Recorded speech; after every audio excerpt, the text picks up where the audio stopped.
Hi, welcome to this week's Dragonblade Authors Unplugged. We've got a full house again this weekend. I love it when we've got Brady Bunch weeks and we've got so many authors to talk to. And we have two authors that are missing. Leslie Vollard has a book that came out this week. We're going to catch up with her next week. And Tanya Wild co-wrote with Sara Adrien. So we're going to let Sara represent for the team for that one. But since there are so many of you, let's dive right in. And we're going to start with Ruth's book, which is Redemption for the Baron. And it's book 3 in the Barrington Brigade series. Yes, it is. That one? Yes, it is. So just to give you a little bit of story about the Barrington Brigade, it's a story about 6 men who are retired from the service, who have a loyalty to their retired commander. And in this time, in the 1820s, in Northern England, they didn't really have a police force. So he's called upon, because of his military background, to help solve issues, crimes, whatever. So he has given each one of his men a today we would call it a challenge coin in the service, and this is a gold coin that when it's presented to you, you know exactly what you need to do. It's basically your call to action to hightail it up to the commander's place in Somewhere by the Sea, which is a town that I made up, and report for duty. So this is the 3rd book in the series, and this is a very interesting story. All my stories are interesting. This one is about a Thomas Grenville, who is a retired captain.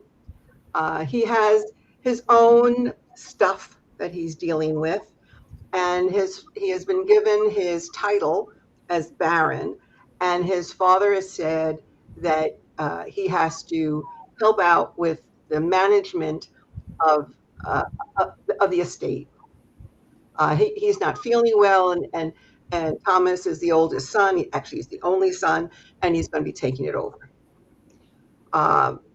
So he gets a coin from Barrington, and he starts his way up to Somewhere by the Sea. And like it's been doing here in the Northeast United States for the last week, it is raining very hard, and he comes upon a carriage that's stuck in the mud. And this is our cute meet with Lady Bridget McConnell. Lady Bridget is the only child of the clan chief back in Scotland, and she has been given the direction that the only way to save the clan is to marry an Englishman. So she hates the English because of the clearances, and now she's gone to England, hating every step of the way. And when the first meeting she has with our noble Thomas is he wants to help her out of the mud, and she basically says, "Get lost." So immediately we have a very strong woman and a very perplexed gentleman. And what they don't know is that they've both been invited to a country weekend party. They both know the people involved, the host and hostess. And because I write stories, romances with a little bit of murder and mayhem, the first day out, our host gets killed. And now my goodness, we've got a body. We have a dead body that we have to try to figure out what's happening. So she doesn't really know his history. All she knows is that he's English. And when she finds out really who he and his father are, it makes her life, because she's already fallen in love with him, it makes her, she goes off the deep end. She can't deal with it. So that is what the story's all about. I hope I didn't give everything away. No, and that sounds like so much fun. And I love like that kind of enemies to lovers, almost forced proximity kind of thing with the body, like that's with a dead body, right? Dead body. Like there's a lot of built-in tension there. There's a lot to like. Well, everybody in the house party is a suspect. Mm-hmm. So you don't know who the suspect is. You don't know who the real person Who is. the killer is. Yeah. Oh, very cool. I love a good mystery. Awesome. Well, that sounds like a huge amount of fun. And how many more of the Barrington Brigade do we get? So we have 3 more books in the Barrington Brigade, and we just signed another contract for another 6-book series, and that's called The Hartley Inheritance. And basically, that's going to be a little bit more gothic than Oh, cool. the usual stories. So you might see some magic in there as well. Very cool. Very cool. I'm a big fan of the magic right now. Awesome. Well, the next book is Wendy's book, and again, we're going in reverse order. So this Ruth launches at the end of the week. Wendy's is next, and it's brother of sin. I always take the of out and make it brother sin because I like the defrocking. Does sound good though, right? I blame Colleen McCullough for all of that, but but it's Yeah. book 1 in the Blackwood Brotherhood. Yeah. Tell us about this. Yeah, so three boys, 3 noblemen. Sorry, I got a bit of a croaky throat. So 3 noblemen, sons go away to college, we would call it, but you know what I mean. Go away to school, and they move into Blackwood Hall. And the 3 boys are in there, and they're treated quite badly by the other boys. They actually have a really rough time, and by some of the staff. So they sort of form a bit of an alliance. And fast forward, and they're, they had their titles and they're in society, London society. And Anthony, Lord Hamilton, he's a bit of a, you can't swear, I know, but he's not a very nice man, really. But you know what I mean. You can't swear because I don't have a button, Yeah, no, I won't be swearing. And so he has all the vices, likes to gamble, likes to do everything he shouldn't do. And because he's got this past. And then we've got Miss Evangeline Spencer, who her and her sister are having a season, come for their only season. Their mother passed away. Their father pretty much ruined them, and they've got no money left. So Evie takes control, and she's like, right, this is our season. We're going to make money. We're going to marry well, all that sort of carry on. She also is a very good gambler. So because they don't have a lot of money, she decides to disguise herself and go into a gambling den, which is not frequented by the hoity-toity, and decides to gamble at night as a Frenchman. He also gambles in the same place. So, a little bit of that's their meet cute, but not really. They don't like each other at all. They met each other in society, and from the start, they've disliked each other intensely because she thinks he's an arrogant person, and he basically thinks she's got too much to say for herself. So there's that straight away, that sort of dislike of each other. So moving on, he's got 3 aunts who are probably the only people who really tell him exactly what they think of him, and they pretty much have raised him and been in control of his life. Well, not control, but, they have a lot to do with him. So they appear on his doorstep one morning and say, we think you need to pull your head in a little bit and it's time for you to marry. So they present him with a list of 3 names. And she's on the list, much to his horror. And that's sort of pretty much around about the story. There is also a moment where he finds out about her, she finds something out about him, and they have to have a fake marriage, fake engagement. There's a lot of suspense. There's some crime that resurfaces from the days in Blackwood Hall, a similar crime that they then have to investigate. So things like that. There's quite a lot going on, and enemies to lovers, faking, all that sort of secret identity. A lot of revenge and redemption, that sort of thing.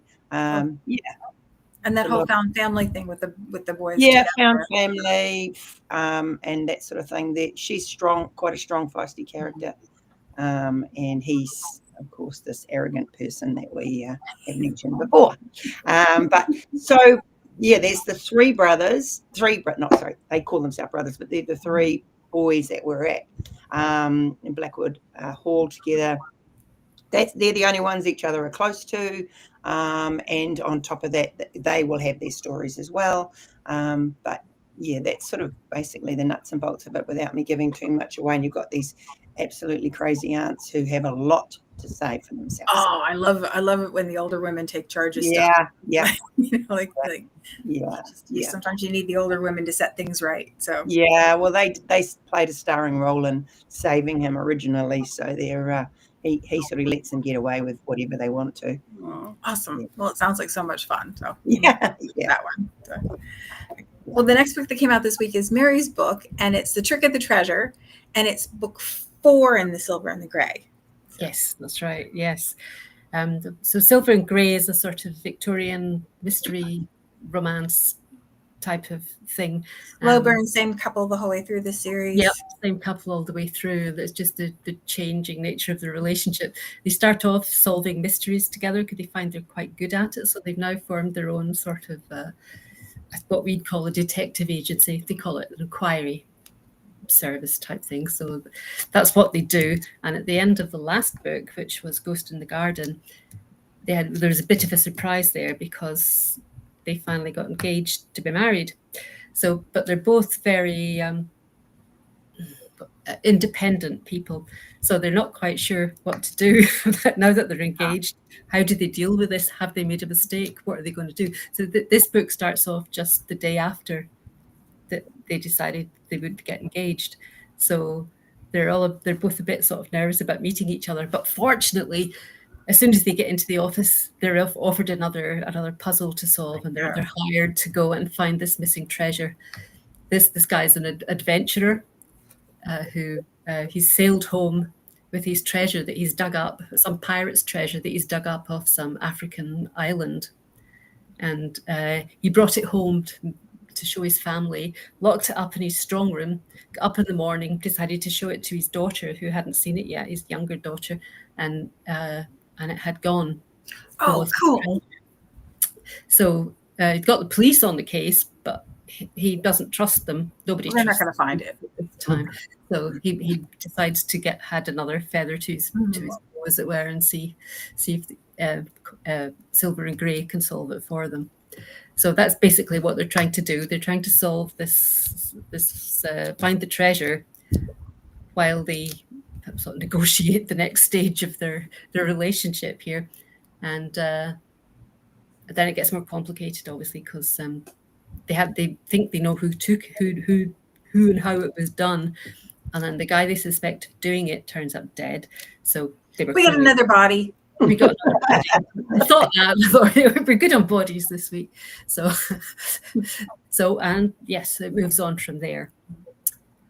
I love that like when you have to negotiate what the roles mean to you, like that, like what everybody's expectations are, like what it would mean to be married, what it would mean to be a wife in that situation, or what it would mean to be a husband in that situation. Because they're a bit, but because Constance is actually the madam of a brothel, so she's never been considered married to a respectable man, which he is, and he has his own issues. He's mixed race, new to England, but very wealthy because he's got instinctive business head.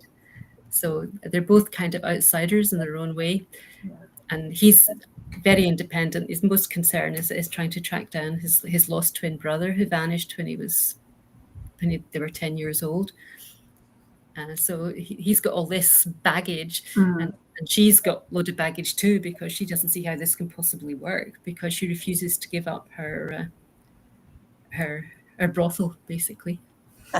So they've got a lot to negotiate yet. Yeah, no, I love that. I think that like it's so much more complicated than just the falling in love part, when you have to figure out how to actually live together. I think it's one of the reasons that like marriage of convenience are so much fun, because they're negotiating, navigating that kind of together. So awesome. Well, that sounds like a blast. How many more of these do we get? It'll be one more and then another 4, so it'll be 5 more to come. Oh, yay! So we've got lots of mysteries to solve. Yeah.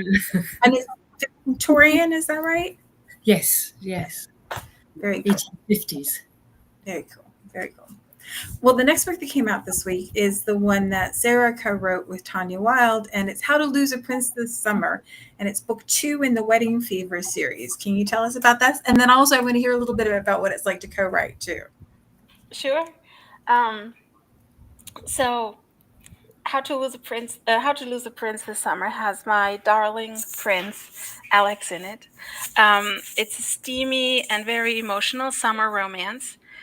So it has everything that your favorite beach read would have, and some extra twists that Tanya and I added. It is set on the Cornish coast, but it will take us to the London ballrooms as well. And I'll tell you a bit more about that. But so first we follow Lady Serafina, and she's a young woman who has been promised to some foreign prince as a child. She has never really met him. Her parents think this is the best arrangement for her. And she really doesn't want to marry a stranger.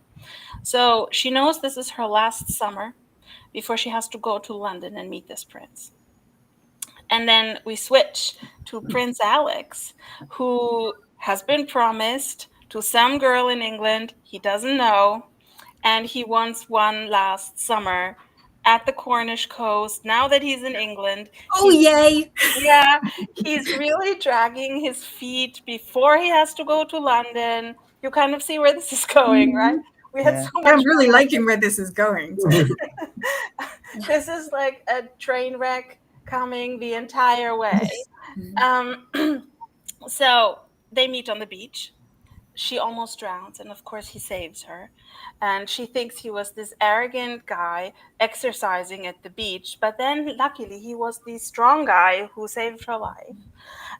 They have an awful meet cute because she almost drowned. She's spitting up, and she's like, "You can't kiss me." He's like, "I was trying to revive you." So, and it's just they fall apart. It's just a disaster. But we have room. We had 80,000 words, so we have plenty of space to develop the disaster. So he doesn't know his way around because he's from abroad. He doesn't tell her really where his accent is. He has a slight accent. He's very well spoken. He speaks many languages, being a prince. And she's like, "You must be a pirate or a smuggler because it's the Cornish coast, right?" So she's excited and she wants to be wild, and they fall in love. With the pirate, like, why not? Right? He's too good looking and too refined, and yet everything that a wild summer fling would make it perfect. Okay, so we have they both fall really hard without knowing who the other is or what's at stake, and there's a lot at stake. I don't want to give too much away of the subplot.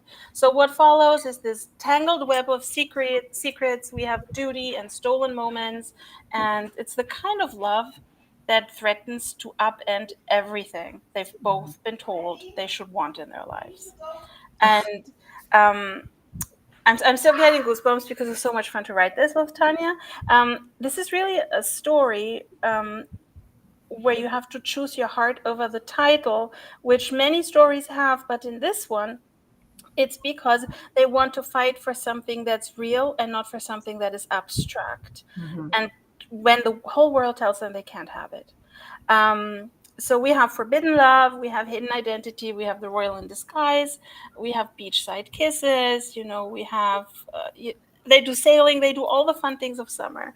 My favorite part is the first kiss in the cherry tree that I really wanted to write, and Tanya really wanted to write a pub brawl. So how is co-writing? Co-writing is not a compromise, right? Because that would be a loss. So we both want to make this a gain. I want my prince to do everything, and Tanya really wanted him to defend the girl. Like, she wanted this splendid protector moment, and we worked it out. So now we're both I don't usually speak for people, but we're both so proud of the story. We're really excited for people to read it. And I did something that you'll hear more from me when I come back in August for the next book. But Tanya let me. So you know how sometimes two stories cross over? Yeah, I love that. A little bit. So I have three. I'll just tell you really briefly about it, because Prince Alexander has a brother and a sister, and his brother is Prince Stan from my third book in the Miracle of Harley Street series. Oh, cool. So Oh, Stan is very cool. waiting in London Mhm. Well, the second half of the book. And he's like, are you coming yet? And he's like, but there's this girl at the beach and she's so pretty, basically. And he's like, you come to London because we have a crisis here. I need you. And then, oh, sorry, I misspoke. Prince Stan is book 4, which is coming. Sorry, that was my bad. Because it's the Prince Stan is in book 4, which is coming out in August in The Sound of Seduction. Princess Thea, their sister, is already the book that's out. That is A Touch of Charm. So she's also at that ball Mhm. where Sarah So we'll is. get to see characters that we've seen already. We'll get to see them again on the page. I love that. And they're all there together. Sorry, I got the order wrong because I wrote one event. They're all there, and different moments of the event play out differently in their stories. Oh, cool. And Very it's really fun. So lots of Easter eggs for readers who want to follow through the series. Oh, very cool. Very cool. Well, it sounds like so much fun. And I love that you and Tanya found a place where you both got what you wanted out of the story and you got a story that you can be proud of. That's fantastic. Yeah, we did. We're both really happy with how it turned out, and we've had some really good feedback already. So I hope people love it. Oh, fantastic. Fantastic. Well, the next book that came out this week, which is actually the first book that came out this week, and Leslie's book is in between, so I'll make sure I put the link to that in the comments. But it's Ramona's book, and it's a wanton adventure. I love that. And then I love the series title for this one because it's book 1 in the Brazen Curator. So I have to know about the book, but I also have to know what Brazen Curator is. Yeah, so the series is actually centered around an antiquities club that's stood up by 6 different women. They have a variety of reasons why they stood it up. Some of them are because they are interested in antiquities, and some of them it's for revenge purposes and all these other things.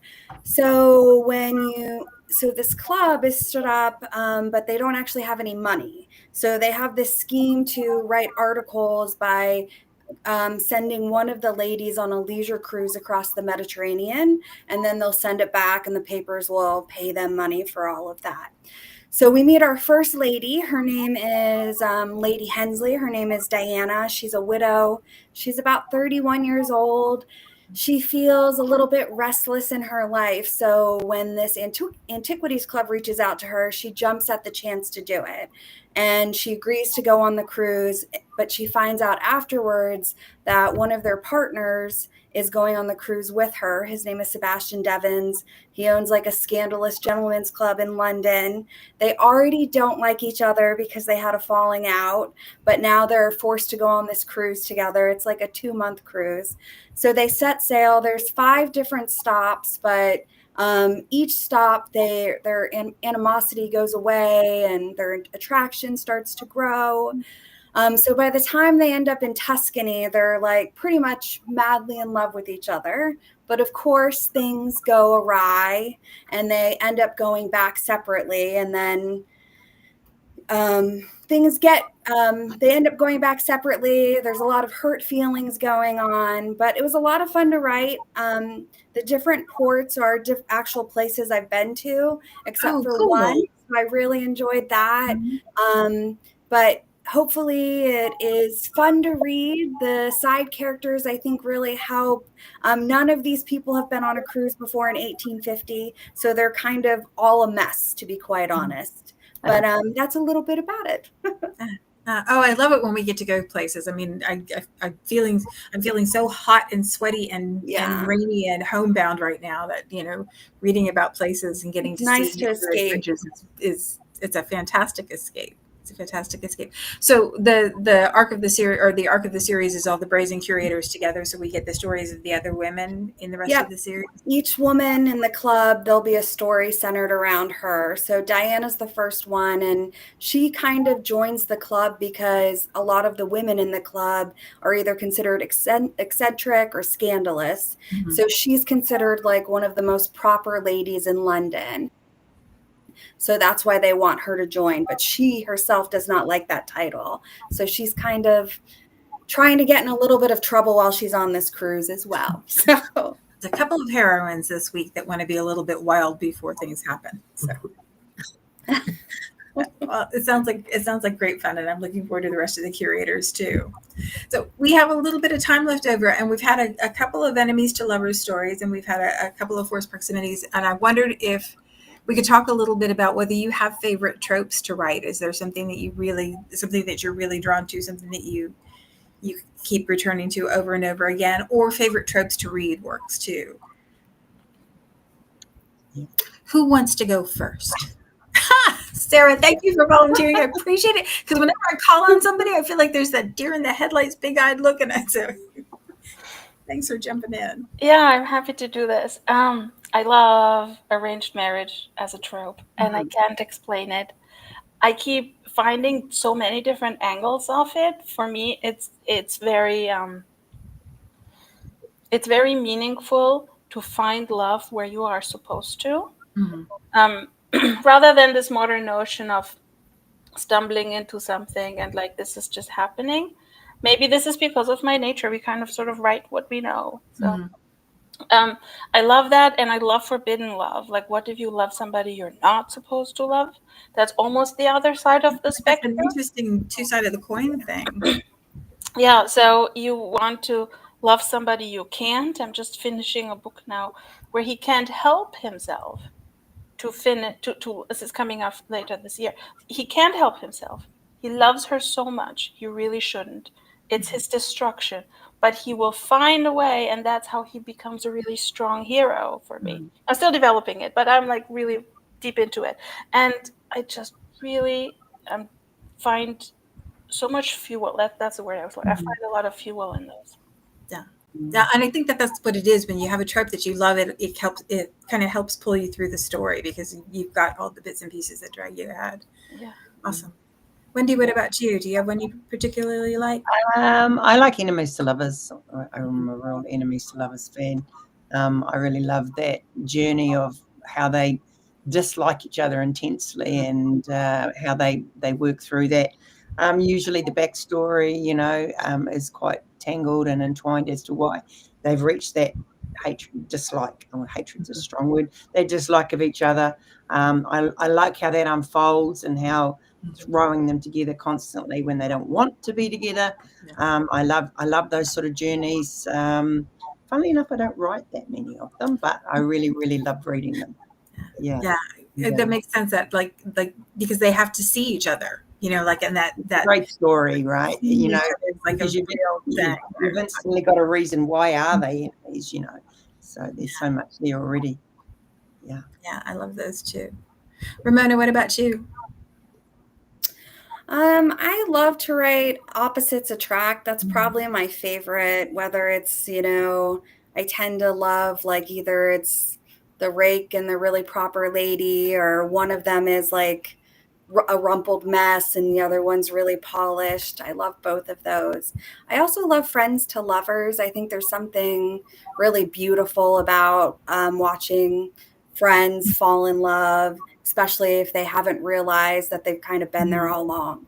So I think those are probably my favorite. The stakes in friends to lovers are so high, because that there's going to be somebody who's going to have to be completely vulnerable and cross over that line. And once the line is crossed, you can't uncross it and risk losing so much. So. I just think they're so pretty. They're so beautiful, especially even the ones I tend to gravitate to reading those stories as well. So. Yeah. Awesome. Ruth, what about you? I was going to say friends to lovers as well. And I think I came across that when I was writing novellas, because in order to get the love started, you couldn't have them just meet. You didn't have enough time to have them meet for the first time and go on. So I found that it was exciting to put them in situations that would make them see each other in a different light. Yeah, that makes perfect sense. And that whole idea of like, having to get real intimacy, not forced intimacy, because you don't have that much time on the page. Right. So I've taken that to the larger, book as well. Mm-hmm. Except this book that I wrote, where they don't know each other. But we get to like all kinds of things. That's. But I will tell you, in the Duke's All Summer Long, Mm-hmm. The anthology, my submission was Title Affair, because in all my books in my series, The Ladies of Summer by the Sea and Barrington's Brigade, Barrington and Mrs. Bainbridge work through all those books, but they're a couple, but you don't know anything about them. So when I did Title Affair, I actually gave you their history. So Oh, very cool. yeah, so that was a fun piece to write. Very cool. Yeah, you can't say it like that. There is like Dukes all summer long. Oh, sorry. and then they call HR on me. So, Mary, what about you? Do you have a favorite trope to read or write? I don't know. I was trying to think there as everybody else was talking. I don't know that I do. I think I just bounce around depending on what character comes to me, and then the tropes sort of fall out of that. I suppose I do like opposites. Mm-hmm. In some way. I like them to be so that they're very different. But other than that, I don't think I have a favorite as such. I like them all to be different. Mm-hmm. Yeah, well, and I think that's like one of the beautiful things. We don't have to just pick one flavor. We can have whatever flavor exactly. we want it. You know? Awesome. Well, ladies, it was a treat to talk to you today. I really appreciate you taking the time. Wendy and Ramona, it was lovely to meet you. I look forward to seeing lots more. I'll make sure I put the links to all the books, including Leslie's book, in the comments, so you can grab them if you haven't gotten them already. Dragonblade books are the best deal on pre-order and release, so you want to grab them then. But if for some reason you're busy or it's hot or the kids are noisy and you don't get it managed, you can always read Kindle Unlimited. So thanks again, lady. I really do appreciate you taking the time. Thank you. Bye.